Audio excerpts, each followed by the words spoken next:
And so a first down for the Panthers from the 34. They'll give it to Stewart. Good hole. Jonathan Stewart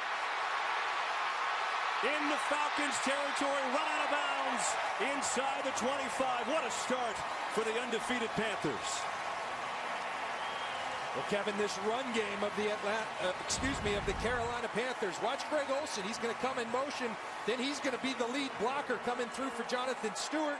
Jonathan Stewart sees the big hole, explodes through that hole.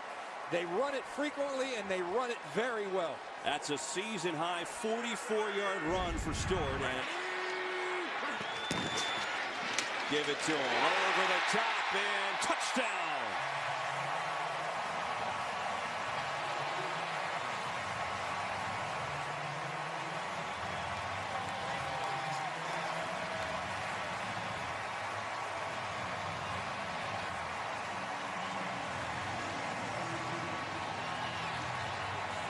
Here goes Cam finding a little one. It's great that he does that. That is awesome. And I tell you, sometimes we make this game too difficult. Run behind your two best offensive linemen, Ryan Khalil and Trey Turner, the center, the right guard. They got right behind him, and Jonathan Stewart went up and over.